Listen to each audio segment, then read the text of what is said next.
everybody. Welcome to Organizing Amongst Us, the National Town Hall where culture, community, and real talk come together. I am Wayno. And I'm L'Oreal. And tonight we're talking about what really costs to live, survive, and fight for our future in this country. No filters, no politicians. We're talking just us for us. Look, we stepping into a conversation at a time where America feels heavy, you know what I'm saying? ICE is running down on people in the streets everywhere. Families is being separated in real time. You know what I mean? You got members disappearing from workplaces everywhere. You know what I'm saying? It's tough out here. You know, people can't even afford groceries. It's crazy. SNAP is being cut again, and they're already talking about new requirements just to qualify in the future. Like, why does that even make sense? Like, feeding your family is some kind of luxury or something now. And then we got the housing, right? You got housing is out of control, bills out of control, gas, child care. You know what I mean? People who's working 2 and 3 jobs can't even make it down to Wednesday. It's tough out here for real. You know what I'm saying? That's right. And we can't ignore it. The 2026 midterms are coming. This is very important. This is bigger than politics.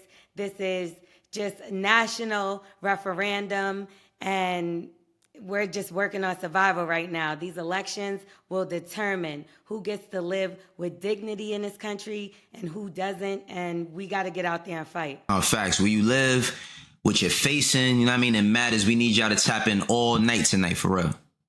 That's right. So while you're watching, we want to make sure that you hit the link mobilizejustice.org/our community. We want to make sure you fill out the survey. Tell us what's happening in your city. We need to know what's going on in your city, your neighborhood, your home, and around you. Yeah, that survey, you know what I mean? That survey is shaping up real organizing, you know what I mean? Real policy fights and real solutions for 2026. Your voice goes straight into the work, you feel me? So make sure that y'all get into that survey. That's right. And tonight, we're breaking it all down across these powerful conversations, from hunger and working rights to racist redistricting and affordability to misinformation that we see out there, especially on social media, and how that's messing with people's misunderstanding of what's going on out here in these streets, because we already know that they're feeding us some BS. No, that's a fact. That's a fact. So we brought leaders, organizers, you know what I mean, artists, and people that are living this every day, you know what I mean? So stay with us, lock in. And again, mobilizejustice.org/our community. We're going to say it all night because your voice is the whole point. So make sure y'all tap in with us, for real. That's right. And welcome to Organizing Amongst Us. Make sure you fill out that survey. So we want to kick this conversation off.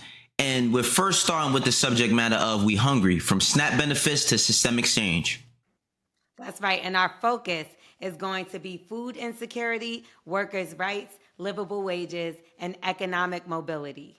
All right, so we got John Taylor here, you know what I mean, from BMI, Black Male Initiative. John, you know what I mean, considering the focus of the Black Male Initiative, how do we specifically engage men and fathers in the fight for food, severity, and family security? Yeah, I think that's a dope question. First of all, it's good to be with y'all tonight. The reality is, man, we got to meet brothers where they are.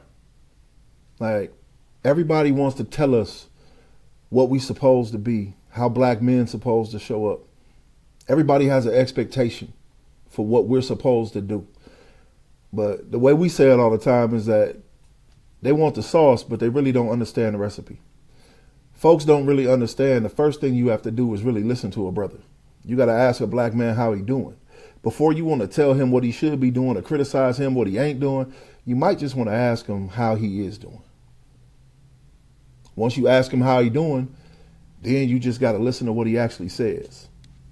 Not what you expect for him to say, not what you think he should be saying, but you listen to what he actually says. And then based off of what he says, you have follow-up conversations about what he needs. If you really want to get brothers engaged, we're not apathetic.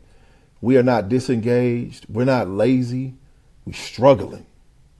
We are hustling. And in spite of all the negative comments and stereotypes about us, we are thriving and surviving. We are showing up as fathers, as husbands, as boyfriends, as brothers, as sons, uncles, and we working. We work our fingers to our bones. If you really want to get some knowledge about black men, show up with a little respect. And John Taylor, we know that you are the co-chair of Black Male Initiative. You put your boots on the ground, you get in there. And the overview mentions pathways to security. So from your perspective, which is very important, what is the biggest systemic barrier stopping our communities from moving from survival mode to true economic mobility? Three-parter. Appreciate that question, Laurel. Number one is access.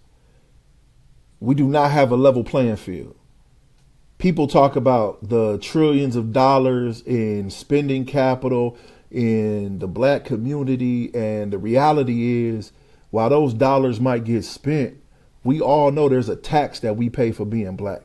We all know that our culture is mined from our community and then is sold back to us brick by brick at a premium. We all know that it is extremely expensive to be poor. So number one is we need access to capital and resource. Number two is we need somebody to treat us again with respect. It is not the same narrative about black men and black women, people of color, going into a bank, moving into a neighborhood, having access to equitable living conditions. They treat us like we don't deserve better. The truth of the matter is, most of the folks I know who come out of poverty have done more with nickels and dimes than these rich folks have done with millions. I don't think black folks are ignorant or uneducated. I think we don't have access to the resource. The basic tenet of this country, and this is the third thing, the basic tenet of this country is that we're supposed to have equal access, representation, and protection under the law. And if that's a lie, then everything that comes after that is a lie. So when we are more incarcerated, when we are more attacked, when we are treated like prey, then we know the system is inequitable. And what happens is we are forced into a survival mode. That's a real thing. We cannot pretend like what's happening to black and brown people in the streets of America is not a crisis. So if they give us access to resource, if they give us equal standing and equal footing, and if they get the hell out of our way and they foot off our neck, it'd be amazing what we could create. Trey, you're very legendary, you know what I mean, for your on-the-ground relief work. How do we translate that into immediate aid, into long-term community-led solutions necessary to end food insecurity for good? I mean, man, that's it's a hard one, but it's something that definitely need to be asked. I think, man, it's so many different aspects of it, right? But one thing I do want to say is we have to, when I say we, I speak us as culture, as the people, we have to step in and kind of jump on the front line now, because I think for generations we've been so dependent on everybody else. So now we do have to have the knowledge, and we do have to have the means and the drive to try and do a lot of things. As far as here, the reason why I'm so hands on with a lot of things that I do is because I don't believe in waiting or relying on nobody else.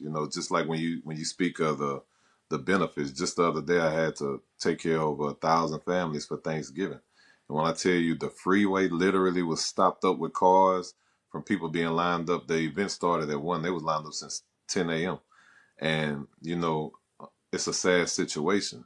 But I say that to say we have to start taking control, meaning putting people in position that understand the needs that we have, and putting things in position that can kind of help us move forward. Because right now it's just like with government, it's like a light switch, shall I say. I'm watching people one day, hey, I'm gonna cut the light switch on, it's gonna be good. The next day I'm gonna cut it off. Like, I don't want to be bothered with everybody. So I think honestly we have to find ways to take control. And lastly, some of us who are in position, because I never like to tell people who are in position what they should do, but some of us in position who genuinely care or who have the means to help, we may have to find different outlets and different lanes to put people in where they can have the opportunities. But the reason why I said those who care, because I'm a firm believer. I hate when people be like, well, he's doing it, why the next person ain't doing it. I never judge a person on why they not doing it. I just want to get together with the people who do care. Just like as I was listening to John speak earlier, You know, that those things that are very important, even include myself. Our whole life, when you come up in the hood, that's a form of mental illness just with our trauma alone. And you know, people never think what we go through. They only see what they see surface level. So we know that you're a neighborhood hero. Everybody is going to come to Trey because they know that they could talk to you. And we often talk about things like labor dignity. So in your view, how does the struggle for a livable wage directly impact the hunger issues that you see in the streets each and every day? It's definitely complicated because when you go to thinking of what people are getting paid right now, what would be minimum wage where you at? I think here, what, maybe $13 or somewhere around there. What would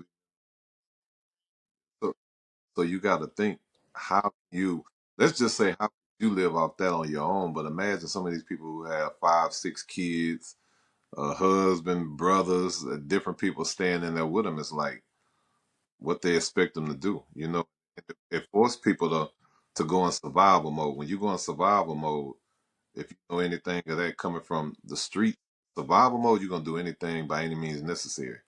So that automatically puts us back in another situation because guess what? If we get caught up doing what we do, we get jammed up, and now the little $10 to $13 we may have been making an hour, now we ain't got that. We locked up, and all the people who dependent on us is nothing for them, you know. And now you have people living homeless, living spot to spot.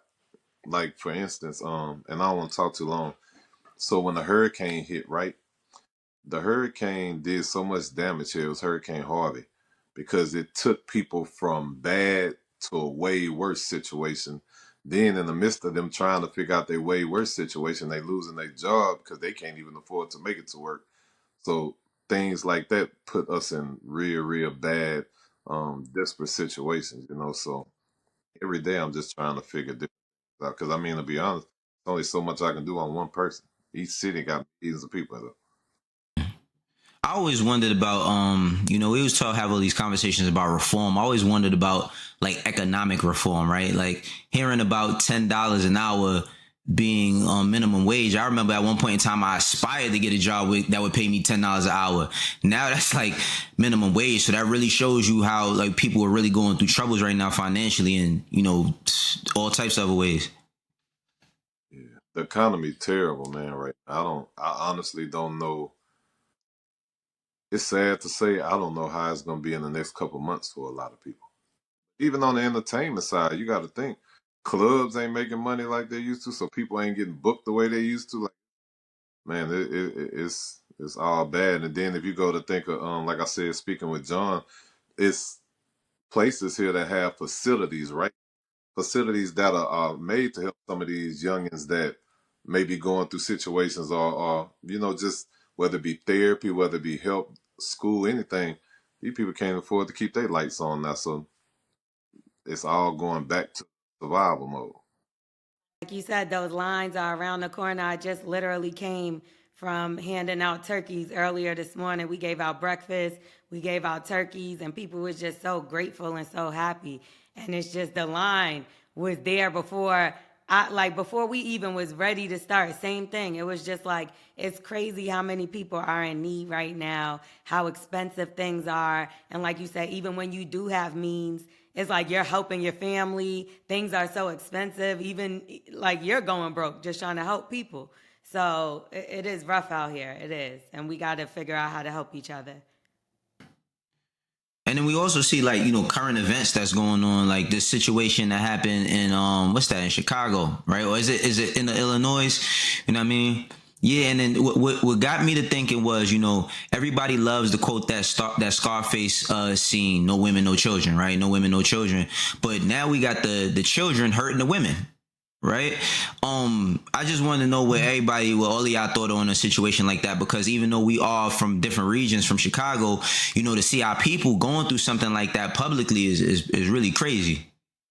The old law, honestly, women, children, elders never get hurt.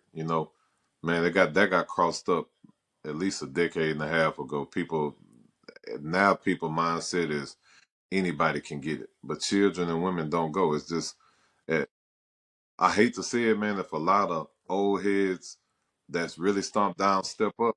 And some of these kids, just said, pardon my language, some of these kids just need their little asses kicked and put on punishment for a second, you know. And I think that's very, very important, because when you see something like that, for it to go viral the way it did, that means a lot of people entertained it from our standpoint because it hurt. That could be one of our relatives. Other people made it go viral just because they thought it was cool to look at. And ain't shit cool about that, you know. But the crazy thing is nowadays, if you whoop your kid, you're going to end up in jail quicker than the convicted felon we got running the country. You get what I'm saying? So it's, yeah, it's hard to even discipline your kids nowadays. So what are we going to do? I've never seen or could imagine being that disrespectful as a child towards anybody, let alone an adult. Like it was just terrible to watch. But I do have to say the community coming together and coming and standing up for that woman and coming up to the school. And I just wish that before it gets to that point, we could gather together and figure something out, you know? How we could gather together after. I think that's part of the reality, though, which is that we talk about this all the time. None of this is by happenstance, it's all intentional. This system is working exactly how they want it to work. The thing that's been missing for the last generation is respect. But that's because they rounded up all the OGs who live by a code. There was a way we moved through the streets. There was rules that we had. When I was coming up in Cleveland, it was certain stuff you just never did. Nowadays, there's nothing that's off the table. And our young folks have absorbed it as a badge of honor. That we could be as reckless, ruthless, disrespectful as possible. And that's supposed to be a good thing. I got killers that I grew up with that used to call people sir and ma'am. I want to say this, John. I wouldn't just only put it on the youngins, because you do have some of these quote unquote OGs that come home, sell these kids wolf tickets, and wouldn't be out there doing none of that stuff too. So I understand both things. So I don't want to just put it on the youngs. There's some of these old heads out there that are okay that. You know what I'm saying? They okay that because they know they're not gonna have to deal with the consequences. And where we call it crashing them out. You know, so that's why it's important for big homies like myself to be like, nah, that ain't the way to do that. You know what I'm saying? What if that was your little sister? You know, you want us to ride for you. Yeah, but that's the truth of the matter, man. It's a lot of, I won't say a lot. That's exactly what I mean when I say it's intentional. The OGs that would have spoke up and said something, or they would have controlled the situation, we didn't put them up under the prisons. The cats that's left out here on the streets, they were not the G's. They were not the cats that was running game. That's who was left. They was already in their feelings about conditions and circumstances that they was going through. Like, I don't put it on the young folks like it's only the young generation. I'm saying that this contemporary generation is the one that's living under that edifice as a badge of honor. The reality is the whole game is messed up. You know what I'm saying? And it's gonna take the OGs, it's gonna take the cats that come home to say, nah, cuz that's not how we move. That's not what we trying to create. That's not what we was about. But you do have a lot of people not just selling wolf tickets, but they flat out lying, cuz they telling straight up lies about who they were. When I went to college in 1996, my G's told me real G's they go to jail or they go to hell. They don't go to college. Go on getting these books. That's where you need to be. Well, we know one thing: a lot of these kids are going to school hungry. You know, they're going to school with nothing, with the same clothes on. That's why they're getting teased, and their parents can't afford to even show them what they're supposed to be doing. So that's why, you know, we really got to stand up and fight for them, because sometimes they don't have nobody to stand up and fight for them. Y'all know, sometimes kids only meal they get is at lunch at school. So so out here we created it's called closets. We did many schools. We create grocery stores in the school, and the kids can come shop to take stuff home, because they have to say these kids really, they look forward to their lunch meal, because after that they ain't getting nothing else the rest of the night. Yeah. And I was talking with a friend. actually somebody in the barbershop today I was talking with about like how we young people sometimes can misdirect their energy because we don't know what they're dealing with at home, right? Like you said, Trey, like they might have got that 1 mil and they might be going through something that you don't know, and that's where that negative energy might come from, right? And there's not enough communication where I feel like even for myself and, a lot of people who work in the music industry and all that, everybody's worried about the next person that's going to pop. We always worried about all these things that's going to be next, but what about the next person? You know what I mean? Like, what about the person that's next to us? You know what I'm saying? I am a Muslim, but as something I retained from the Bible, love thy neighbor. You know what I'm saying? So I think that we got to start getting to those principles. I did have a question though, and this is for John about, the 2026 midterms, because I myself am not the most well-versed person when it comes to politics. And I know it's people that's eager for the information, but what does that even mean for a person that might come from a impoverished neighborhood?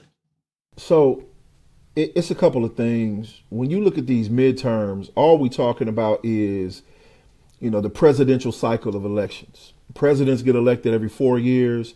You have midterms, 2 years in between, where you get governors and you get some large congressional seats. So the way money flows into politics, big money come every 4 years. The next level of money come, every 2 years after that.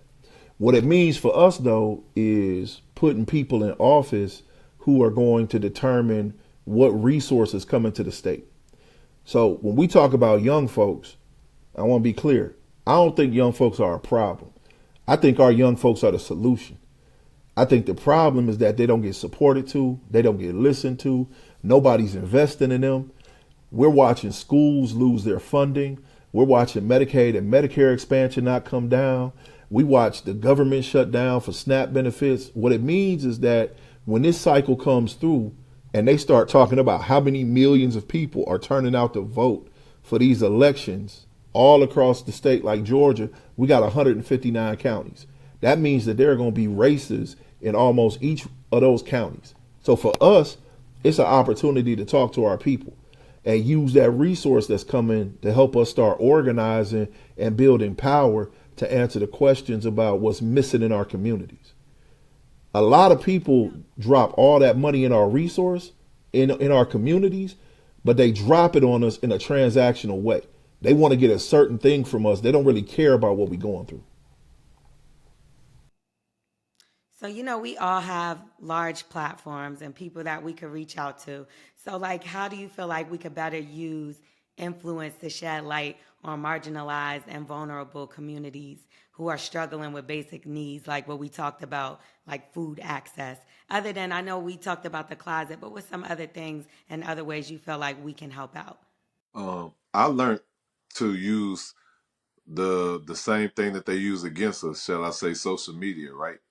I learned how when we would go to different disasters, because I do disasters all over the world. I'm from helping Jamaica now to the Carolinas to wherever it happens. But I use social media. You know how many people actually just don't know? They don't know what goes on. So when I show what goes on, it's not we're showing like, hey, look what we doing. It's like, no, while y'all at home comfortable doing what you're doing, look at what these people going through. I remember it's been times where it flooded out here, and it's 5 months later. I had literally showed this lady house. They living inside a tent in their home. You would know these things if we don't show you, because one, half the people don't feel comfortable going in the trenches in the first place. So we have to find ways to get the truth to the people, shall I say, or or actually show them what really goes on, because a lot of times the reality of it is if it ain't them, it don't apply. That's just the reality of it. So we have to just use whatever tools and utensils that we blessed to have, and make it count. You know what I'm saying? And then I think we got to be honest, Trey. You said something that was so dope, man. You said you never judge what the next person is or is not doing, man. I think that's so powerful. I think that celebrities and surrogates, man, y'all do have a large following, but we got to be able to give y'all a movement home. You know what I'm saying? Like the work you're doing, what you're building, what you're creating all across Texas and really all across the world, that's out of your heart. That's because of who you engage with growing up, that's socialization. You know what I'm saying? That's because of the folks that cared for you at some point in time in your life. Hard conversations that I'm sure somebody had with you. My question is always, who's having a conversation with other folks? Who's having a conversation with all these artists and celebrities who have these huge platforms? But the truth of the matter is, the moment you start making millions of dollars, you no longer exist in the same tax bracket and reality that you came from. So yes, now you're getting advised by different people. Those people don't have the same interest in you as the people that grew up with you. And yes, there are going to be people that want to take advantage of you. But there are some of us out there who just want to say, hey man, how are you doing? What do you need? How do we support you? And have you read this book? Did you look at this thing? You know what I'm saying? Because sometimes the way y'all get preyed upon and used and mistreated is very transactional. People just want your millions of contacts, but they never wonder about what is it like for you when you go home to your house at the end of the night. I don't want to just use your name to get people to talk about my organization. Man to man, Black Male Initiative is your organization too, bruh. I want to be able to figure out what you need. Wayne, on me and you to have these conversations. L'Oreal, we just sat down and talked about this a little bit. It's important for us to get back to the humanity of this thing. We got to love each other in a different way, man. I think that's true. And when you sometimes they put people in uncomfortable situations because if we go about it where we say what everybody else should do, if you force them to a situation where you damn near where they feel like it's F them, they ain't gonna want to help. So that's why I be real big on let's not focus on that because we're gonna even if it was a possibility we could get help from that, we'll damage that by going at them that way. You know what I'm saying? So basically, what you're saying in a nutshell is the same thing. Like we need to communicate, just have these conversations, and then that way you give everybody a fair playing field. So if they don't want to help, they can't say we didn't come at them to give them the knowledge or to give them the understanding or what's happening out there, or how they can help, or what's what. We'll be giving them a fair playing field because if we don't, then the first thing, well, nobody took time to even talk to me about it. So that's why I'd be real big on, because they do it all the time with me. Like, man, Trey, only one doing it. Why y'all? I'd be like, man, y'all, we don't need to do that. Let's just focus who's doing it and figure it out from there. Listen, y'all brothers have given such a great, conversation with us. This is mobilizejustice.org / our community. Just want to thank you, John, for BMI and Trey, man. I definitely got to connect with y'all so we could do, figure out ways we can help out all over. You feel me? So Lucci, got a question for you. You know what I'm saying? As an artist with a massive platform, how can we better use influence to shed light on marginalized and vulnerable communities who are struggling with basic needs, stuff like food access? Basically, we just need to give back. Give back. Come together. Do all type of like Thanksgiving drive, back to school drives, and even more more sort of just community things. Like whatever we can do to give back to the community. You feel me? Being in Atlanta, I know a lot of things going on there, and you are definitely in the middle of all the things. Okay, so this conversation, it touches on workers' rights. So drawn from your own journey or observations, how hard is it for young people to find legitimate pathways to security in this current economy? Because it's a little rough out here. I feel like it's hard due to, certain people's situations and the influence that like social media have on a lot of kids. It like, it don't make them want to work because they look at social media and they see people having so much more, and then they be like, "Why I'm gonna work or try to get a job to make this?" So I feel like they don't be comfortable with what a regular job pay. You know what I'm saying? All right, so Brittany, connecting this to your work, how does the instability of SNAP benefits and low wages specifically impact the long-term development of our children? That's a really tough one for real. So listen, when people go hungry, they can't learn. And that's exactly what happens with children when they go without nutritious foods or any food at all. I used to be a third grade teacher, and you already know it's very difficult to concentrate on complex subjects, on trying to learn something new, on trying to get along with your classmates if you're thinking about when and where your next meal is going to come from. The kind of limitations that we're seeing coming to SNAP, honestly, this is cruel and unusual punishment. There's no reason why children should be wondering where their next meal is coming from. The shutdown already showed us what can happen next year when billions of dollars get cut from this program. So we're discussing systemic change. So what policy shifts are necessary right now to ensure labor dignity for parents that actually translate into food security for their kids? A living wage is absolutely essential for every single family. Dr. King reminds us that poverty is violence, especially when the poor themselves are children. So at the end of the day, if a parent cannot make a living wage where they can afford to keep a roof over their children's head, keeping them in safe and clean environments and making sure that their bellies are full, then they can't be the kind of parents that our young people deserve. And we know that everybody desperately wants to give their children what they really deserve. So making sure that parents have a livable wage and that they have access to all of the benefits that are necessary. We're talking about housing assistance, food benefits, but we're also talking about healthcare. We're also talking about mental health care. We're also talking about access to excellent education, because that, as we know, is the key to the future. So many of these policies are possible. Yeah, especially when we're seeing things like golden ballrooms being built in the White House, and parades and parties to celebrate somebody that's starving, the very same people that put him in the office. Yeah, that's why the movement is called No Kings, right? That's why people are out here not just pushing for labor rights and pushing for food and SNAP benefits, but actually making sure that this is a government for and by the people. That's what democracy is supposed to be all about. We're all supposed to be able to go to the voting booth, say what we want and what we deserve, and have our elected officials respond positively to us. That's not what this is. Nobody needs an all marble bathroom. The thing is ugly anyway. At the end of the day, the money needs to be spent on the people. And this is a country that most certainly can afford to do that. It's crazy that, you know, even this conversation is happening, because I remember some bars from an artist maybe 20 years ago, and he said, how am I supposed to concentrate on 5 times 5 when my stomach telling me I need a burger and some fries? You know, so that you know, what you said really resonates. And I think that we got to start doing the work to take care of our people. You know, we were just talking prior about how politics, and I was saying that we need to, you know, have some sort of protocol when it comes to politics amongst ourselves before we even get to office, right? Like, I think that we can make a lot of change in our communities if we start taking the initiative amongst one another. Well, you know, we have been taking the initiative, and we've been doing that throughout history, so much so that America has followed suit.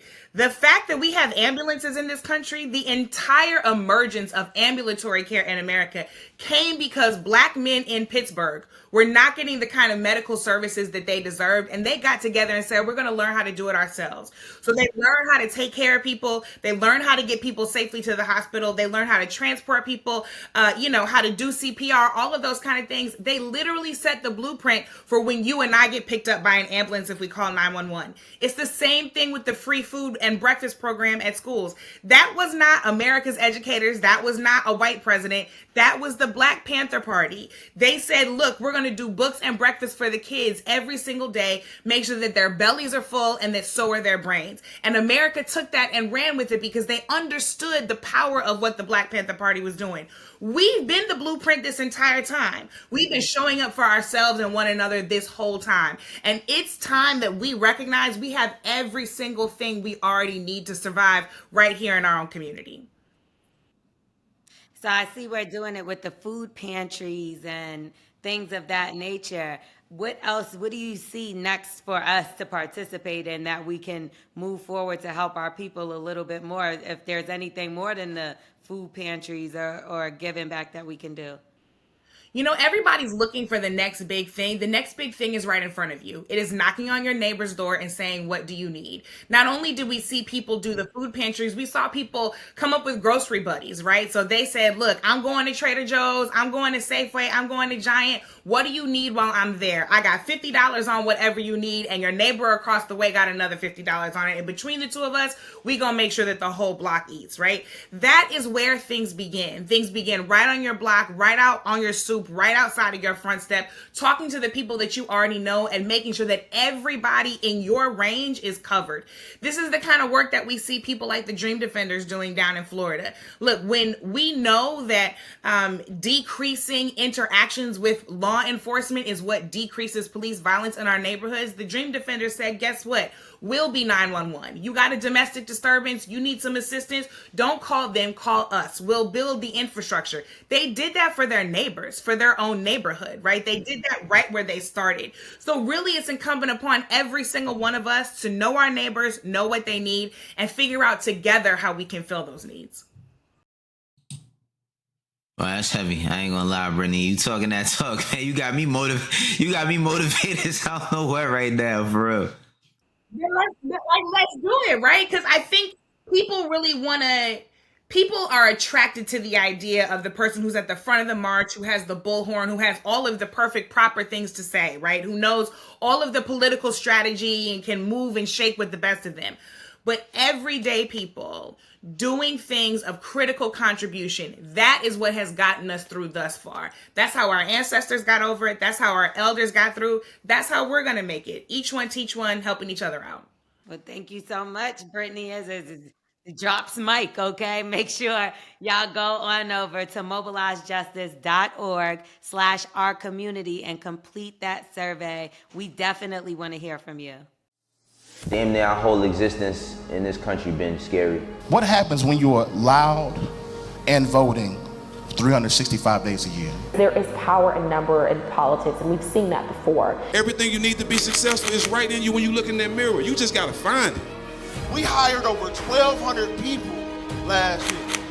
We ran weekly payroll between $326,000 and $390,000 a week. We moved over $10 million to put people in positions to learn how to control their own destiny and outcome in their community. The most powerful thing and most revolutionary thing we can all do, where most revolutions start, are conversations. Everybody's looking at Atlanta, right? Everybody's looking at Detroit. Everybody's looking at Chicago. We need to go into these places like Indiana. We need to go find those people in those places and build up, just like you're saying. We gotta take care of our own tribes first. Humans are always going to be involved, and humans are going to be needed. There is no off-season for democracy. Voting is not an individual thing for Black people. It is a community approach. Everything today speaks about, upward movement, coming together as a community. And the movement continues. And one of the major things that people do not discuss enough is the relationship between poverty and mental health. We are unapologetic and aggressive in our pursuit of governing power. People who come out of our communities, who will be accountable to our communities, should be the folks who are elected to these offices. It's important for young Black creatives and just young Black people to see other Black people connected, successful, that's giving back with a message. You're not always gonna get paid for this shit, but sometimes the payment is in the work that you do and what you give back. It's up to us to say something about it, to do something about it, and to get together and mobilize like we're doing here today. Justice is not a one-size-fits-all. Some people think justice is only in the judicial system. What I just talked about with health, we need justice there. What I talked about economically, we need justice there. What I talked about, aesthetically, mentally, physically, we need justice in all of these places. And like I said, it's not a one-size-fits-all, and mobilized justice is getting out and touching the people.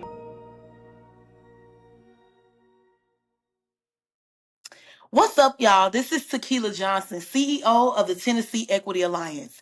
And I just want to talk to you all about something extremely important that's happening right here in our community in Tennessee, a special election for Congressional District 7.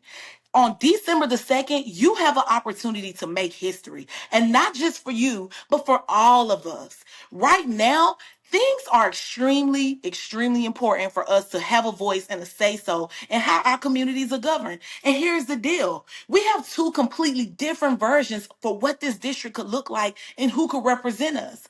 This is why it matters the most to our community right now. Because let's keep it real, y'all. The cost of living is crushing people right now. Life is more expensive. Rent, groceries, and utilities are continuing to go up. We need people who understand what it feels like when a check just doesn't quite stretch to cover everything. Millions of dollars right now being pulled from our historically black colleges and universities. For generations, HBCUs have been the foundation for education and progress in our community. Resources matter right now. Whether we invest in education or let it be drained, that decision influences our future. And corporate interests are threatening our neighborhoods. We're seeing data centers and big projects that promise millions of jobs, but often extract more than they give. Without accountability, it's our neighborhoods and our people that bear that cost. And this election, y'all, could really tip the balance. This isn't a low stakes election. It's extremely close. So your vote could be the deciding factor in the person that will represent us and our priorities, and not just from afar in Washington, D.C. This is our shot to push for leadership that understands and reflects us. What we need you to know right now is that early voting is happening now through November 26th, and election day is December the 2nd. That's the day you have a chance to make your voice heard. And if you're not sure where to vote, visit tennessee.gov/vote and figure out where your polling precinct is if you're located in District 7, and make a plan to go vote and tell everybody you know, because this election could make or break it for us. We're focusing on political representation, economic neglect, racist redistricting, and the role of culture and democracy. We got Brandon B. Mike Admus, an artist, activist, and creative entrepreneur. We got Baby Jade in the building. What's going on, Jade? How you doing? We got Tanya Wallace Goldberg. Great. We got Tanya Wallace Goldberg, a National Black Worker Center at National Black Worker Center, excuse me. We got Tanya Wallace Goldberg, National Black Worker Center. We got the OG Bun B, legendary artist, advocate, and entrepreneur. We got Isaac Keys, actor in the building. And let's get to it. Jay, when we talk about the affordability crisis, it hits everyone differently. From your perspective, though, I'm saying from your perspective, how is this crisis changing the way our community views their political power? Me personally, from my perspective, I feel like it's changing how we view our political power, because it's starting to make us rethink our choices as far as the power of our votes and the power of who we're actually able to put into office. Because I think now we're starting to see, even like down to the younger generation, that votes really do matter and votes really do count, because the people that we need in office to be able to lower the prices of groceries, to be able to to prevent like the government shutdowns, to be able to lower the prices of gas and keep healthcare affordable, and be able to make childcare affordable and all those types of things that are directly affecting us, are the people that we didn't get up and get out to vote for. And the people that are being put in office are people that we wouldn't have voted for had we gotten up to go out to vote. So I think it's starting to make people really rethink putting in that extra effort when it comes election time. Now, Baby J, we already know you're really connected to the industry, heavy industry ties, but you also got your ears to the streets where everyday people are always coming to you, talking to you about things. And you already touched on it a little bit briefly, but the system often feels broken to those everyday people. So how can we encourage people-led democracy amongst a generation that feels like their vote doesn't change their economic reality? Kind of tying it back into my first initial answer, I think that we just kind of have to let the politics, quote unquote, speak for themselves, because the people that we need to engage as far as like elections and, making sure that they vote and put the people in office that are going to be able to produce the things that we need to produce are seeing how not voting is directly affecting them and affecting their access to certain things, as well as their freedom and ability to be able to like move around and do the things that they do and don't want to do. Yeah, we need to figure out a system that makes it a little bit more relatable so that we come together and it's cool. You remember when the Black Panthers, they came together and decided they was going to do school lunch for the kids and the breakfast for the kids and feed the children at schools. That was something that we all came together and decided to do. Nobody from not a politician. It was somebody from the streets that was like, listen, this is what we're gonna do. We're gonna organize.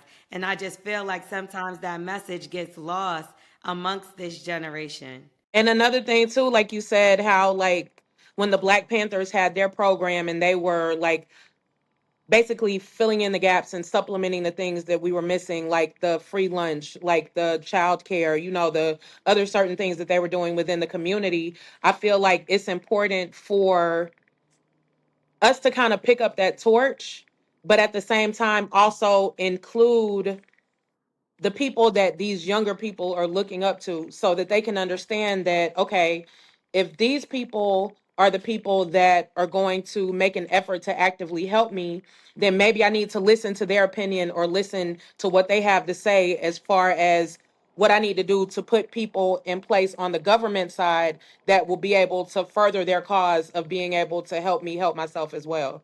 Now, Isaac, visibility is power. You know what I mean? How can actors, and public figures help highlight the economic neglect that's happening in the communities they come from right now, though? Well, first of all, thank you all for having me. I think it's already happening. We just need to put more, we need to highlight it more.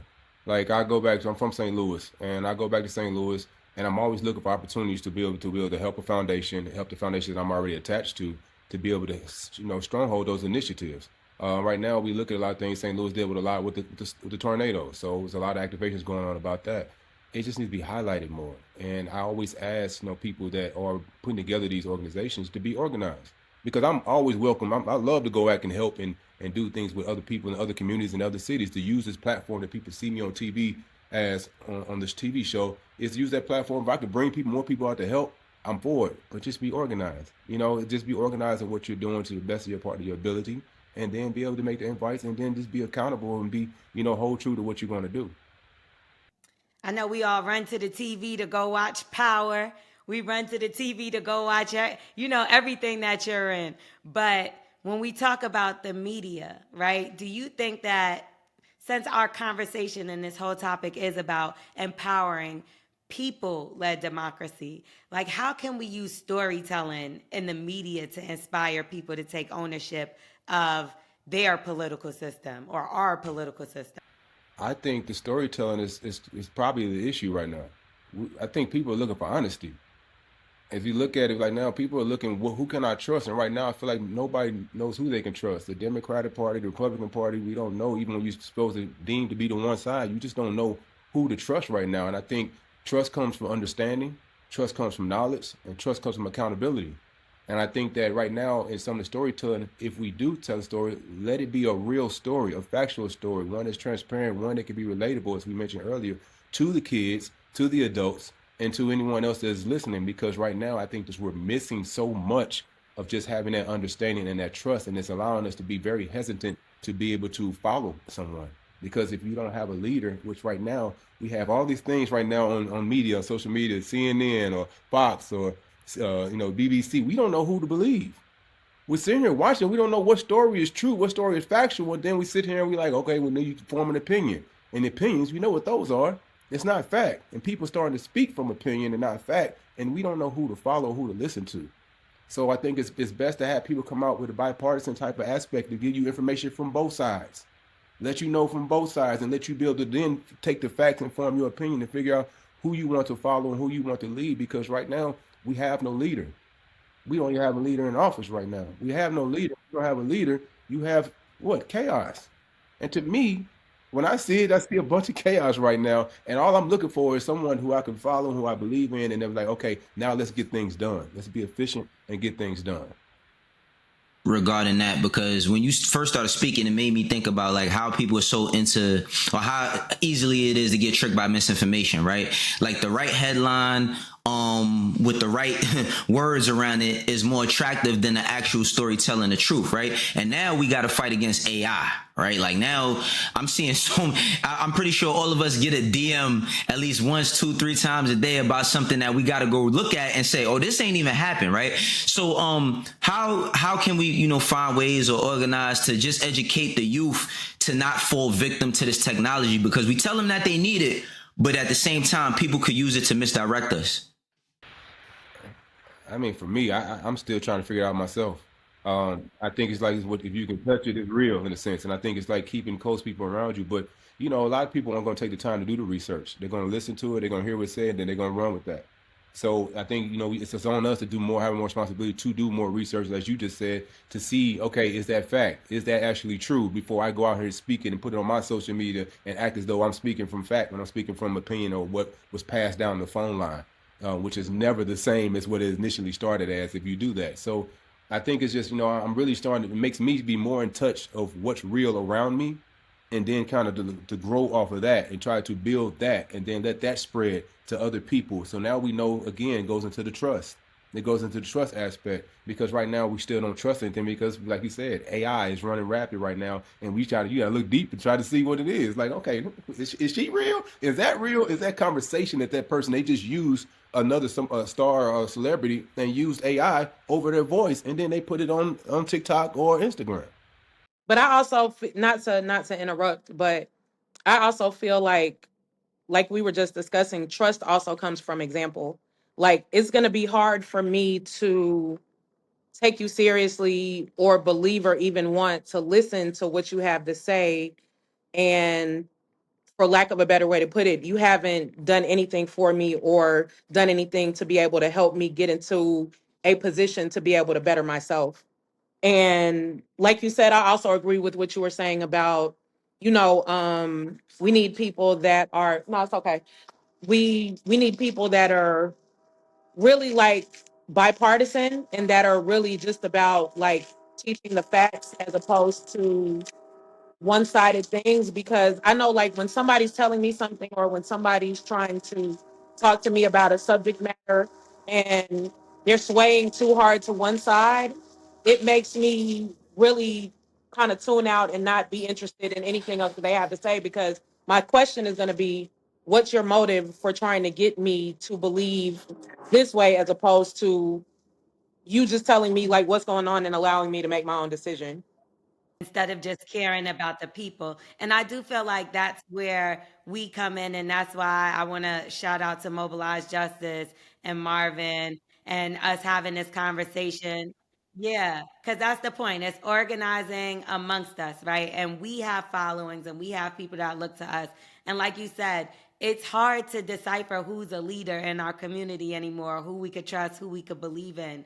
But when you do see somebody making an effort like Mobilize Justice, that's why it's great to get behind them, for us to get behind them and make sure we spread the word to get out there to form together. So maybe we could figure out together. Maybe we are the leaders we're looking for, and we might not know everything, but I don't feel like you need to know everything. You learn as you go on. And I've been learning from having these conversations, from being here from the beginning. And I can't tell you every politician's name. I can't tell you everything, how it goes, but I know that our people need help. I know that there's people starving. I know that there's people sleeping literally in the street with their children, and we got to do something to make a change. So us getting together, having this conversation, if this could be the beginning of the change, and if whatever we can do to get together, that's what we're going to do. But I think that we definitely need to be the leaders we're looking for. I agree. And I feel like it's our job as public figures to, if we are going to basically put our feet in this fight, I feel like it's our job to present the facts and, like you said, allow people to make their own decisions based upon the factuality of the situation, non-biased. I think we need some sort of level of like political protocol amongst ourselves, right? Like we always look into some sort of level of authority to lead us or tell us what to do, not knowing that like we can start our own governing bodies amongst ourselves, you know what I mean, before we even get to talking to what somebody in the office can do, right? So Tanya, community disinvestment often overlaps with economic neglect. How does the Black National Workers Center see the fight against racial redistricting as a Black worker issue? At the National Black Workers Center, we define power as having the ability to define the value of our labor. And so, through the malicious magic of systemic racism, Black workers are both hyper visible and invisible. We are conveniently invisible to our non-Black coworkers when positions of power become available or when it's time to make a crucial decision. We often don't receive credit for our successful contributions and are overly punished when our suggestions don't work out as planned. And Black jobs are so frequently synonymous with low-wage work that when non-Blacks meet Black people with wealth, they assume that they must be an entertainer or an athlete. Yet when it comes to marketing materials for our companies, our co-workers suddenly remember that we exist. Black workers get invited to every photo shoot or public opportunity to uplift our organization's brand. We are hyper visible in brochures and on websites, often sitting in the middle of a group of colleagues who just ignored us in the meeting before the photo shoot. This definition of value is one that comes into question whenever and wherever Black people enter the picture. The question is, who decides? Who decides who has access to quality, be it wages and quality jobs or quality housing and community? The fact is that residential neighborhoods across the country remain highly segregated by race. They call it revitalization. We call it gentrification. Revitalization leads to the enhanced public services. It leads to improved infrastructure, higher quality schools, increased green space maintenance, and a more robust public safety apparatus. Gentrification leads to increased property values, taxes, increased rents, increased longtime residents, typically lower income renters and those from communities of color, are pushed out of their neighborhoods and unable to keep up with the rising cost of living. This displacement leads to a total loss of cultural identity and social cohesiveness of communities that have lived in the area for gentrification, for generations. Gentrification has impacted 523 majority Black neighborhoods between 1980 and 2020. A third of those neighborhoods, which is 155 of them, underwent full racial turnover. The cities that have been most impacted by neighborhood racial turnover and displacement include Washington, D.C., New York, Philadelphia, New Orleans, Atlanta, and San Francisco, think Oakland, California. As a result, it's an issue for Black workers because wealthier, often white newcomers tend to reap more of the advantages while lower income and minority residents bear the brunt of the costs. This disparity reinforces existing racial and economic inequities and drawing new redistricting lines doesn't help. It reinforces this disempowerment of our communities. So, Tanya, how do we ensure that people-led democracy include having a say in the economic health and economic nurturing of our own neighborhoods? So I would say that a people-led democracy includes economic power when people have these five abilities. The first one is voice. And so by voice, I mean a voice and decision-making authority. The second is ownership, control of land, control of assets, control of enterprises. The third are resources, capital and legal tools. The fourth is transparency, transparency of data and accountability. And then the fifth is skills and organization, which is our capacity, our awareness, our education and ability to govern ourselves and our communities. I want to give two examples of what these of what or give I'll give three examples of what these people-led democracy functions can include. The first is participatory budgeting. This is when residents directly decide how certain public funds are being spent on job programs, on local businesses, on housings, on green spaces, etc. Participatory participatory budgeting works best when the funding is meaningful, which means that it's not just throwing a couple of coins our way, but it's a meaningful amount of money, when decisions are binding, and when support is provided so that everyone can participate and not just the loudest voices. The next I would want to expand on is neighborhood economic councils. These are councils where the community elects or selects a council with the real authority to set local developmental priorities, to negotiate with developers, to shape zoning decisions, and to monitor the economic impacts of various policies. These are not advisory roles. They need to have a legal or a chartered role so that they can have teeth. And then I think the next two that I would lift up are community ownership assets. And this is important because if you don't own anything, you don't have the ability to shape your own economic destiny. And so that may sound daunting, and people might think, well, how can I own something? You can own it through community land trusts. These trusts help to keep land permanently affordable and community controlled. Thus, you can prevent displacement, you can stabilize local businesses, and it allows residents to choose how land is used for housing, for community development, for schools, for businesses, etc. And then something I think that some people may be aware of but not put into this type of context are cooperatives and employee ownership. And so sometimes people think about co-ops with the grocery store, and certainly that's one. But in addition to community-owned grocery stores, there could be community-owned worker businesses, neighborhood solar co-ops, credit unions, you name it, right?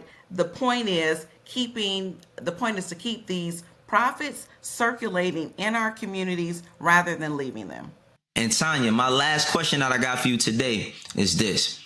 How should policymakers and candidates be held accountable in 2026 when so many families can't afford groceries, rent, or even childcare? It's really tough out here for people. Mm-hmm. You know, I think that this is really, it begins with, the accountability begins with us. Too often when people treat voting like Christmas and Santa Claus, right? Like they go to the polls, they vote, and they expect the goodies to just come down the chimney, when that's not the way that it works. Voting is a three-legged stool. So the first thing that you've got to do is register to vote. And people know about that. The second thing that you've got to do is actually show up and vote. Those two things we've got on lock. Like there are a number of organizations who do a lot of get out the vote and voter registration activities during election season. But it's that third leg of the stool that doesn't get enough attention. And that leg is holding elected officials accountable. So it's not good enough. We haven't done our, I won't say it's not good enough. We haven't done our full and complete job if we just stop at the polling area, right? So it's showing up and letting your elected official know, I voted for you. This is what you said you were going to do. This is what I expect from you. And just like I put you in office, I can take you out of office. We need to constantly be in their face. We need to constantly be mobilizing our community to hold them accountable and to say, these people work for us. We don't work for them. They work for us, and because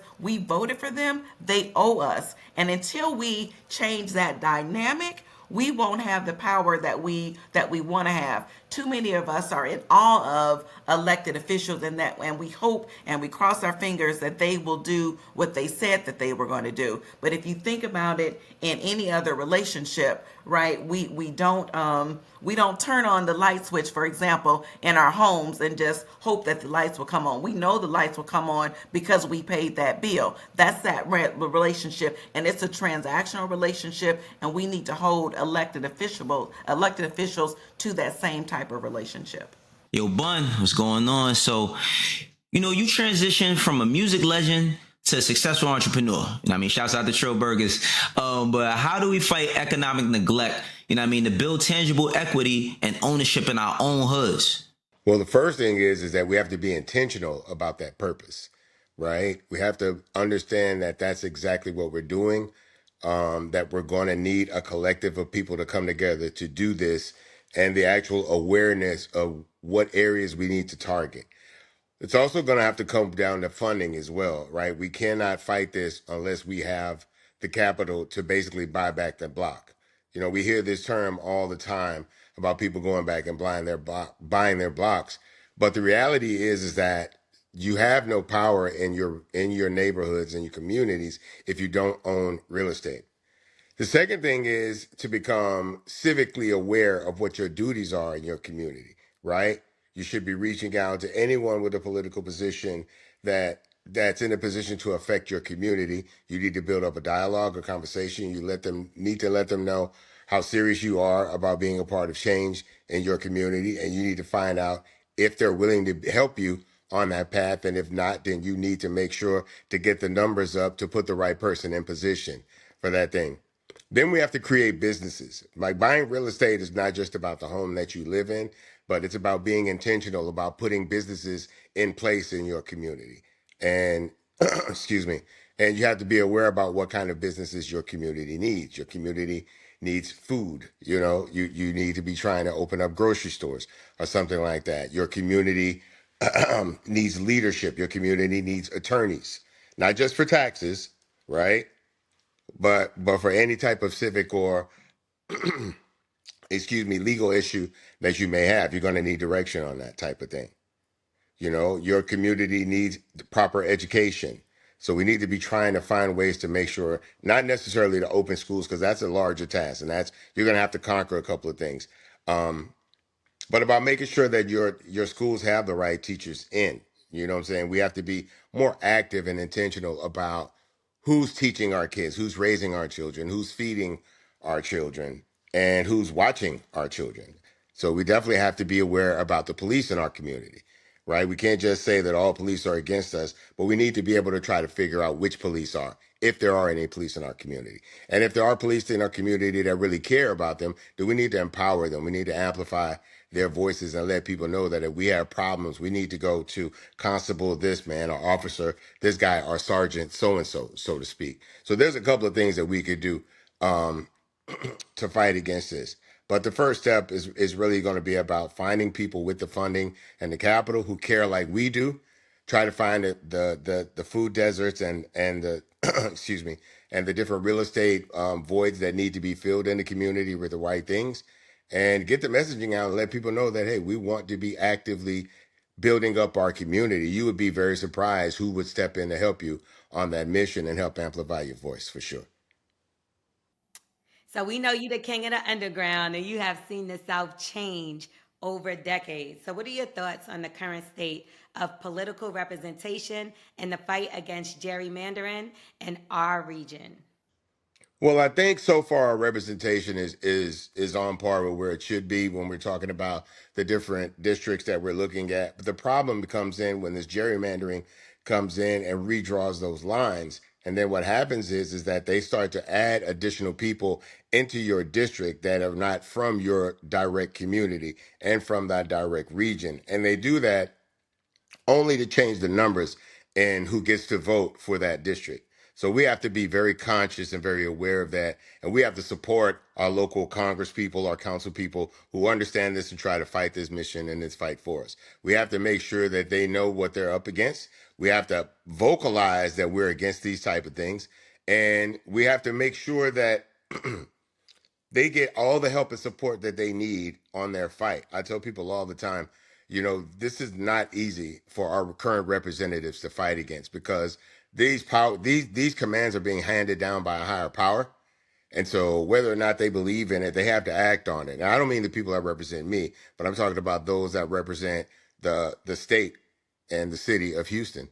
Those orders are being handed down, and they understand it. But in order for them to get funding for the things that this city really needs, there's going to be a couple of things that they're going to have to submit to. And this was one of those things that they were submitting to. So we are glad now that, you know, because we have fought, there is a federal judge that has reversed this decision, and we hope that's going to stand. But we know that this is just the beginning, right? This was just one effort to try to divert our vote, to try to lessen our vote, to basically water it down, so to speak. And we can't stand for it. And we've got to vocalize these things. That's the problem. Like, we can't just be like, man, I ain't with this. We got to vocalize those things. We got to find other people who are already in those spaces speaking about these things. We got to amplify their voices. We got to join in with them. We got to bring our numbers and our people to the table and support these people. It's not as easy as it sounds, but it's not as hard as it seems. So B Mike, you know what I'm saying? The prompt mentions using creativity to break cycles of disenfranchisement. How do you view art as a tool to engage with people who feel neglected by the political system? For sure, man. I feel like art has always been the means for us to see beyond where we are. I think first and foremost, I think art does two things very well. Like Nina Simone said, it's the artist's duty to reflect the times. So I think artists have always done a great job of sort of reflect what's in front of us, to show us beyond the contradictions, or to heighten the contradictions, as Chairman Fred say, in terms of what we see in front of us. And then I think art does another thing extremely well, which is to show us what's beyond what's in front of us. So it's on one hand saying, okay, this is the conditions in which we live. But on the other hand, it allows us to use our radical imagination to see beyond what's in front of us. And at its best, that radical imagination, that idea of what's far down the road, becomes our North Star in how we organize and how we see the movement that we are part of, or the movement work that we engage in. It's at its best an attempt to allow us to get to that space that's way down the road. And so I think the creative, cultural imagination of folks is extremely important to allow us to know that the conditions of the present isn't what we're bound to. It allows us to understand and to dream a roadmap to the future. And so I think it's a crucial role that the radical imagination plays in the times that we live in. Toni Morrison said these are the times that artists go to work, and it's specifically for that reason, I believe. Now, we know you work at the intersection of art and activism. So, how can visual storytelling help expose invisible issues like economic neglect and community disinvestment? Yeah, for sure. I think at its best, artists, culture bearers, culture practitioners, we put a face to these ideas. We put a face to the story. We put emotions to the story. We bring in empathy. You know, Erykah Badu says artists are sensitive about our ish. You know, we are extremely, we lead with heart at its best. We lead with understanding, with empathy. And I think with that, it allows people to see, to get more proximate to these problems, to these issues. It allows them to not just see it as a number or as a sentence, but to see it as a face, to see it, to see the eyes, to see the heart, to see the emotion of it. You know, I think what I believe is that whatever bubbles we put around us to protect us from the unknown, like what we're all the things that we are afraid of, and because it's unknown, the things that we allow to pierce that bubble first is the arts and culture. So whatever communities, whatever spaces, whatever ethnicities, genders, races, whatever the things that I'm distant from, that I put a bubble up to protect myself from the unknown, the things that I would allow to pierce that bubble first, the things we allow to pierce that bubble for first, is the arts and culture, is the music, is the cinema, it's the storytelling, it's the performances. These are the things that pierces those bubbles first. And so I think with that comes great responsibility. With that comes the responsibility of an artist to say, I know that my work is going places where people aren't ready for me to even be in physically. So if my work can get there first, if my paintings can get through those doors first, then it's my responsibility to speak on behalf of not only myself, but all those who are come from similar spaces as me. And I think at its best, that's what art does in these times that we exist in. What's up, y'all? It's your girl, Big Drees, and I encourage everybody to go visit mobilizejustice.org/our community and go take that survey. It's time to vote. Make sure you register to vote, especially all my people that I'm close to in Nashville, Tennessee. December 2nd. We cannot sit this one out, y'all. So, Big Drees stamp, get out there.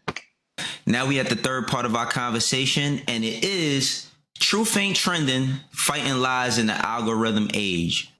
That's right, and we're going to focus on misinformation, social media algorithms, narrative power, and digital organization. First up, we got Asosa Osa, we got Mona Leo, we got Soraya, and we got Young Jazz. So Soraya, how you doing? I'm good. How are you? Doing good, can't complain. I wanted to ask you a question. So as an actress, right, you tell stories for a living. How do we fight back when social media algorithms try to tell a false story about who we are as a people? Oh, that's such a great question. I think one way or one thing we could do to fight back at the algorithm is share more authentic content. Share more of your story, more of who you really are, more of what you're going through. And I think that way it can kind of debunk or kind of even out, if you will, the algorithms that are, trying to put false narratives or just promote drama, if you will. And you have a lot of duties. We know that you work very hard when it comes to singing, acting, being a mother. But some people feel like creatives should play a part in teaching media literacy to fans that believe just like anything they see on the timeline. Do you believe that to be true? I feel like, yeah, there's I guess a sense of responsibility, right? I think that it's about one of two things. I think we can, persuade our viewers or our fan. Everyone has their own, I always say, everyone's living in their own world based upon their algorithm.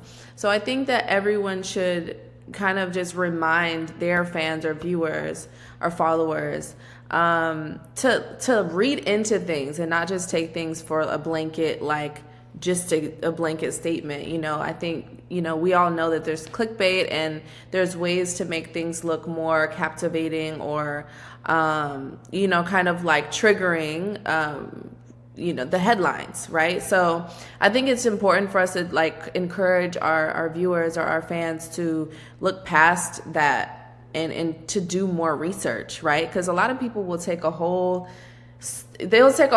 perspective off of a 15-second clip, and they don't even go to the link and click in the bio and look at the whole interview. So I think that's a big part of it. And then also, like I said, I think there's a way that you could do it, which is having control of your own narrative, is telling your own story, being more vulnerable. And I think that a lot of people are great at doing that, but maybe some people can do more of it, especially the ones that are more influential. Yeah. Do you feel like it's a little scary out here nowadays, though? Because if you look at it, Nicki Minaj, for instance, she spoke at the UN, and she spoke on something that I guess she felt like was strong to her, something that really she felt she had to speak out on. And she kind of was attacked when it came to social media. So she did try to put out a narrative of what she thought people should know about, and it kind of backfired. Do you think that might sway away some people that have media influence from speaking out? It sways me away sometimes. It depends on what you're talking about, right? And who you're talking about and what you're talking about, and how you're going about it.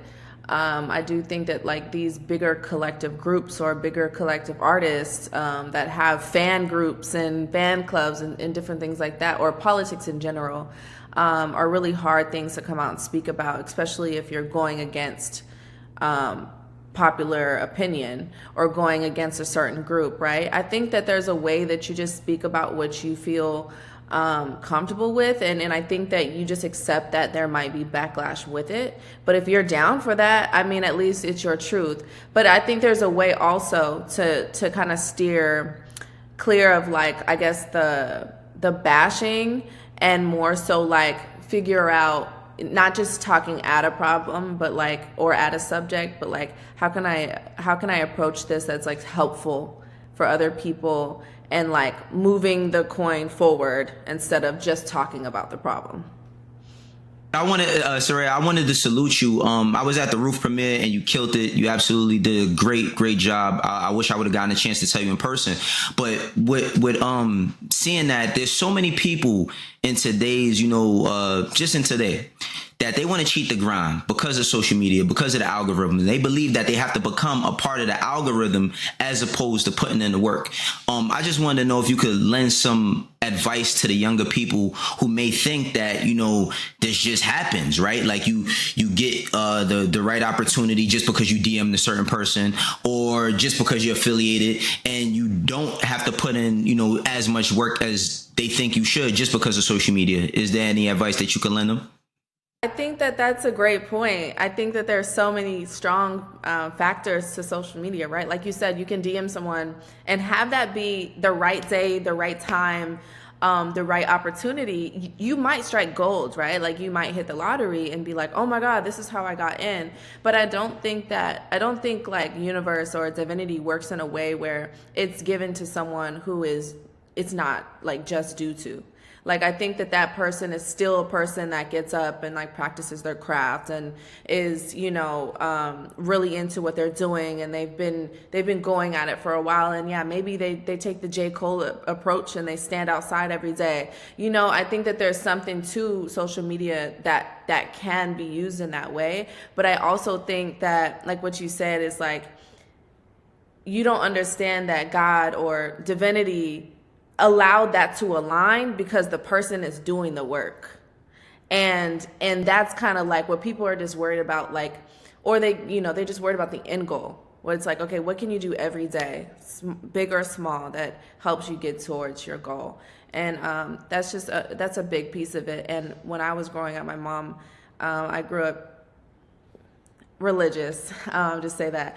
But so I went to church a lot, and it was a big thing. But my mom always told me, because I was always just this person, right? I was always this person. Like, imagine a little girl, like, my time's running out, what's happening? My mom's like, relax, just go to school. No, but I think it was a big part of my mental, which was, all things done in the dark come to light, and that's good and bad, right? And if you have the faith of a mustard seed, these things are like, these sayings are like really telling us to put our head down and focus on the task in front of us and grind it out and have faith that things will happen. And the faith is what that DM to Wayno, you know what I mean? And then you respond, and like, that's how it kind of syncs up. That's how I believe that things happen. And so it's never, I don't believe in luck. I think everything is divine for sure. But you got to work at what you want. Got to do the work. Isosa, so your work focuses on this deeply. How are social media algorithms specifically designed or used to manipulate the beliefs of Black voters and communities? That's such a good question. And so incredibly important for how what we're currently experiencing. We know that social media algorithms are created to amplify all types of division, especially division within communities, especially division within Black communities. And so it's no wonder that we are seeing all types of both cultural and political, tactics being used to further divide Black communities. For instance, we look at all of the gender war content that is happening in Black online spaces that is, detailing things that, instances that I don't know anyone has ever gone through or anyone's friends have ever gone to, right? But that if you post a crash out video saying the most divisive possible things about, Black men, for instance, that you're going to get way, way, way more engagement, right? And the opposite is true. And so, we're seeing all types of false cultural tensions being uplifted and amplified by social media algorithms, and then we're seeing all types of political arguments and tensions being amplified and that are harming Black communities, right? That's why we put out the Blackout report with Onyx Impact that is showing more than 15,000 direct harms happening to Black communities, behind this smokescreen of DEI, somebody else's culture war, where we're saying, as long as they can make you think that this is, corporate classes that suck, or this is something that only helped a certain person or people, they can, cut hundreds of millions of dollars, $3.4 billion from Black investment just this year alone. So we need culturally grounded digital organizing. What does that look like practically when we are fighting against well-funded disinformation campaigns? It's like we almost can't get away from them. They're everywhere. Absolutely. One, that means understanding where Black voters are and are not, and that's kind of understanding where people are and are not. If you ask people generally, hey, where do you get your news and information from? You look at polls, people will say like the New York Times or Fox or CNN. Like those are, people don't know. That's a lie, right? They're not actively trying to not tell the truth. But when was the last time that, breaking news happened and you typed in NewYorkTimes.com and like refreshed to see what was happening, right? You get your news. We all get our news from wherever we're online the most, whatever platforms we use the most. For me, if I were to actually look at my time, it might be that I get the majority of my news from the comment section of the Shade Room, right? But that's where we then need to engage with folks. We need to make sure that our digital organizing is meeting voters where they are. It's not starting in September or October, that we're actively providing resources and getting folks the not just the information they need, but the help and support they need year round. Sosa, so you're working on some pretty innovative work, including your recent Blackout report and something that's coming very soon. Aisha, can you talk about the report and give us a glimpse into what to expect with Aisha? Yeah, absolutely. Thank you for asking me about my two favorite topics to talk about. One for, on two opposite ends of the spectrum of good and not so good news. On the Blackout report, we're extremely proud to have released the most comprehensive analysis that's been done to date on the harms happening to Black communities, as I said before, behind this smokescreen of this term DEI, right? And we're seeing $70 million in funds to protect Black communities from flooding, from becoming the next Katrina, cut in a year, and calling it DEI. We're seeing programs to fix lead pipes and lead exposure in Black communities cut and calling it DEI. We're seeing $10 million in sickle cell research, right? Slashed, ended. The programs ended because of what they're calling it woke ideology. They're saying there's not enough return on investment. We're only seeing rare disorder funding being cut from certain communities, though. Right. And so the Blackout report is at blackoutreport.org or at onyximpact.org. You can see we don't just list out every single harm. We provide sources. If there's one thing Onyx Impact is going to do, is it's going to be provide receipts. And so you can find an entire database of how we come up with all of these numbers. But the most important thing to do is that when you hear folks trying to push this culture war against literal equity, like things that are in the Constitution, right? Understand that it's really about seizing illegitimate control and power. And we're not just seeing these 15,000 harms. We're seeing, attacks on Section 2 of the Voting Rights Act that might, a decision that might come through in, the next few weeks that's going to allow a single party, like literally a single party, to gain 19 congressional seats overnight. Like, that's insane. We're talking about post-Reconstruction levels of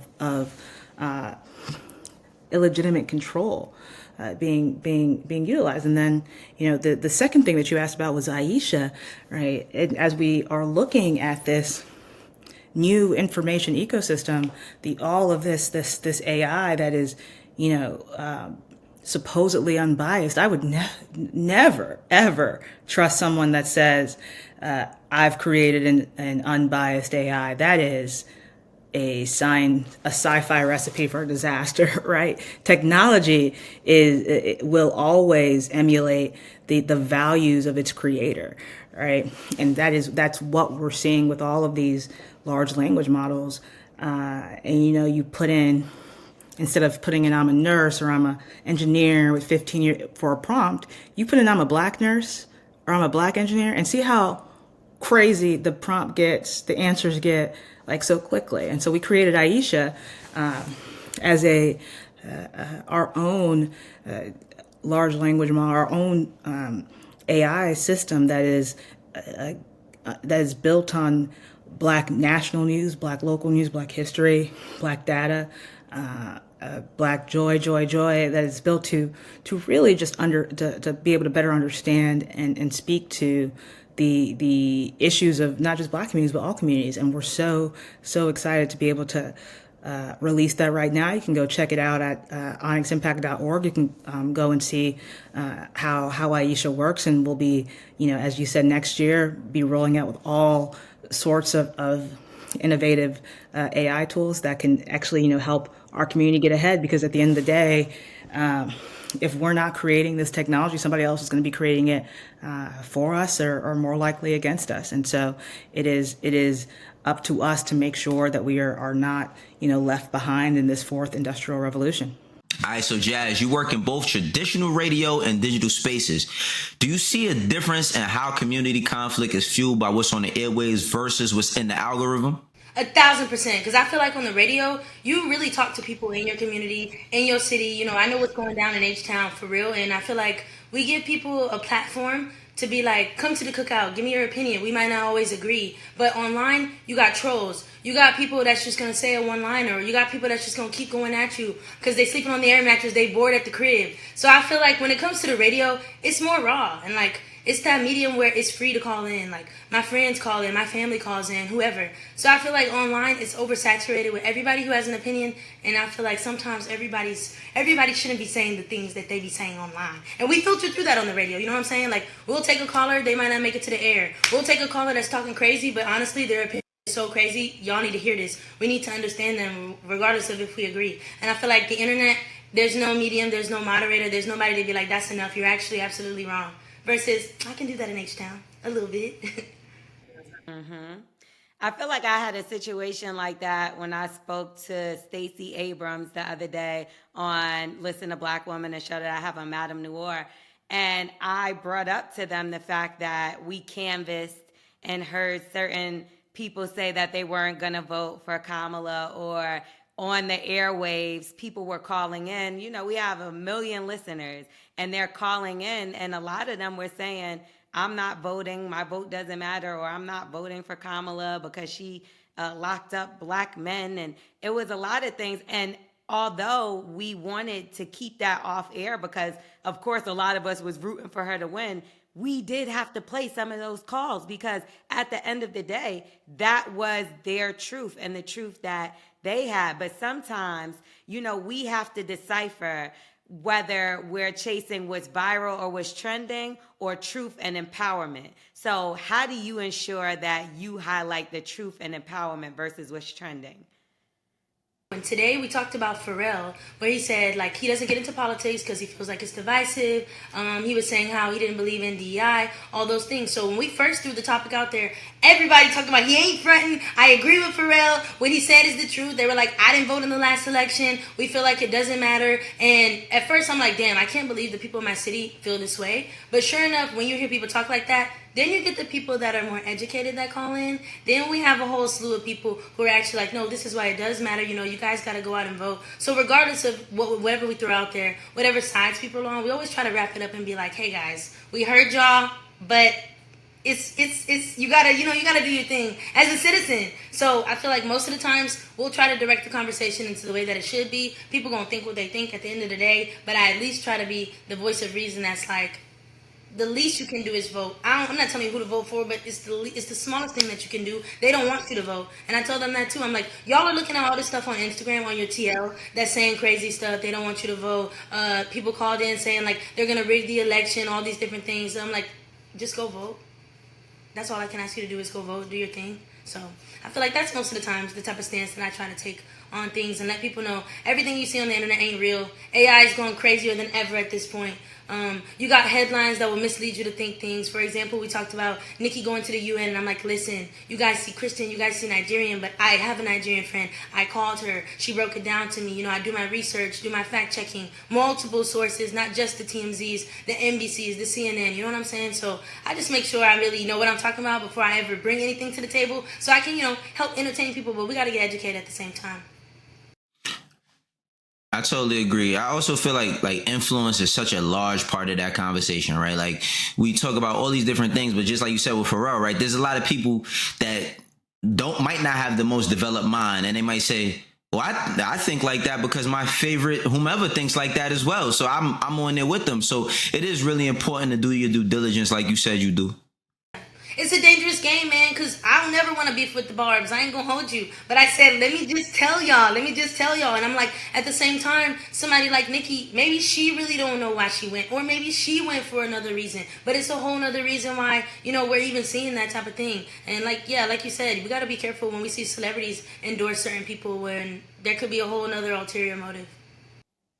Absolutely. And it's very disheartening to hear Pharrell say things like that. And I get that he may be far removed from the communities that we're in, but I believe they want us to think that our vote doesn't count. That's why they are doing redistricting and making sure that we can't get to the polls. That's why they are making it so difficult for us to vote. It's because our vote actually does count. And there's no way that our forefathers were getting beat down, locked up, sprayed down with hoses, attacked by dogs because our vote didn't count.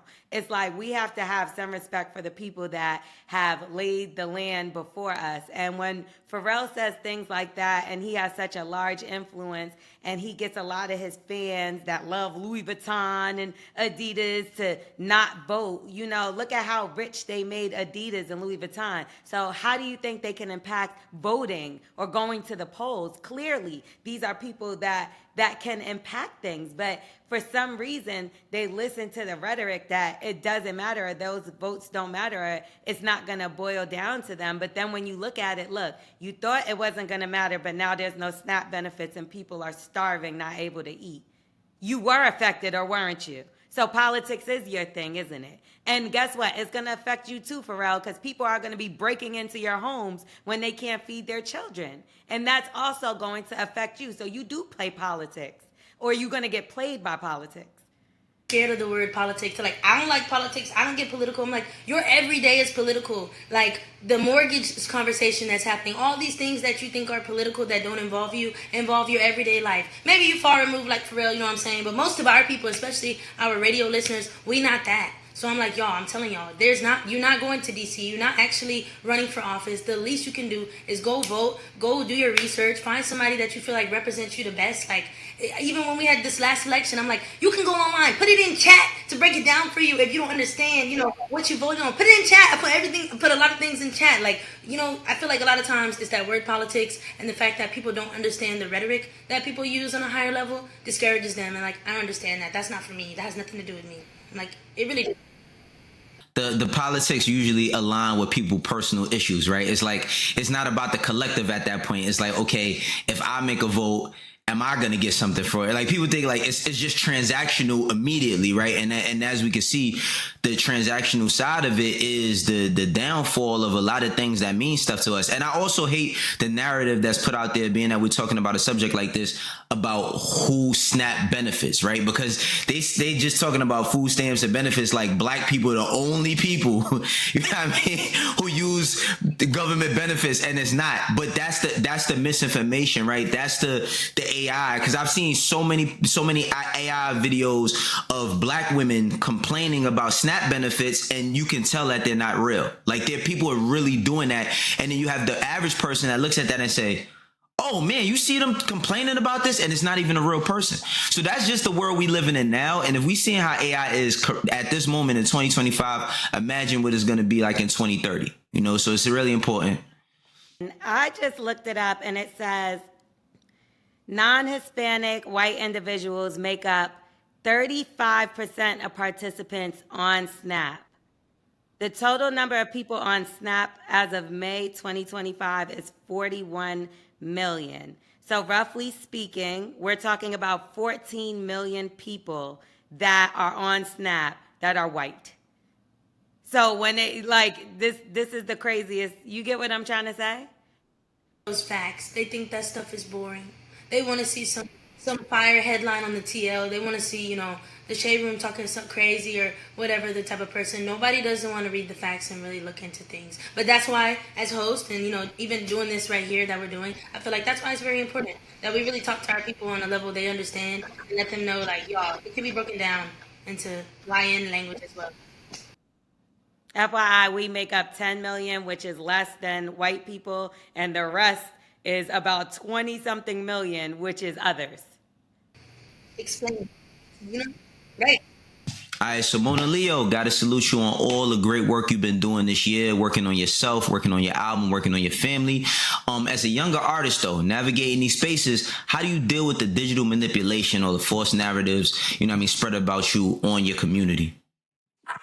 I think for me personally, it's important to kind of disregard the purposeful misinformation that's being spread and just continue to be intentional with the music and the art that I put out, and also be in front of the narrative, be in control of the narrative, and allowing my actions and my character to speak for who I am and what I do for my community, allowing that to really speak and be on the forefront. I think when you're doing anything young or when you're doing anything great in any space, there will be naysayers, there will be haters, if you will.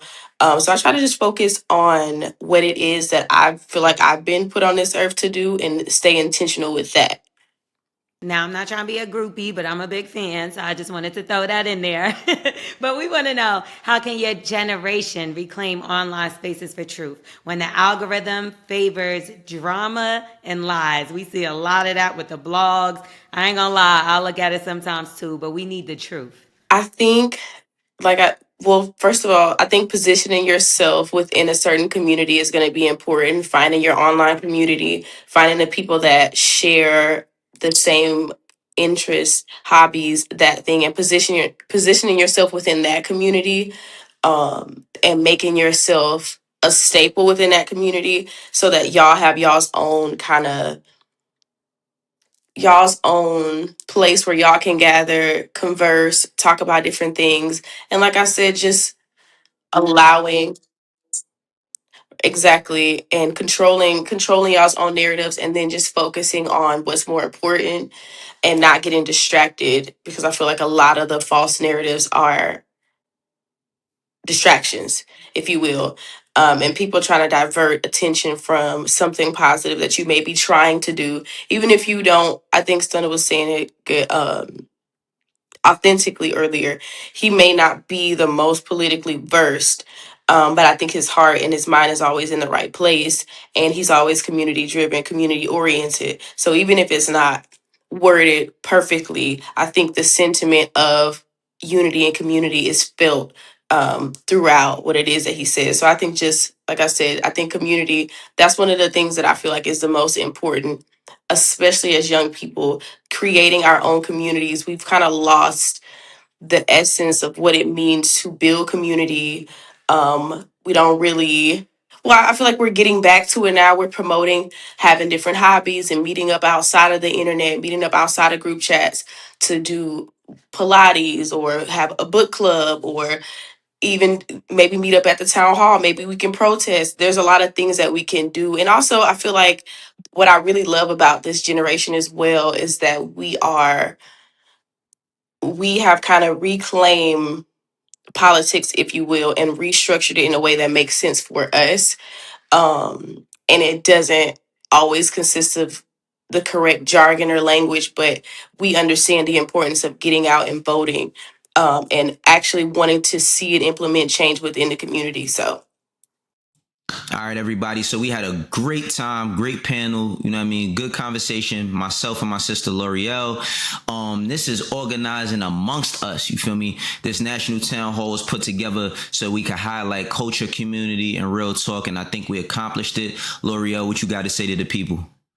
Well, I want to thank everybody. This is definitely something necessary. I want to say thank you so much to Mobilize Justice. And with that being said, we need your help when it comes to Mobilize Justice. Go on over to mobilizejustice.org/our community. We need you to complete that survey. We need your help. We're trying to help each other to make sure we are good. And it starts right here. It starts with us. That's a fact, and your voices are the most important part of this whole equation.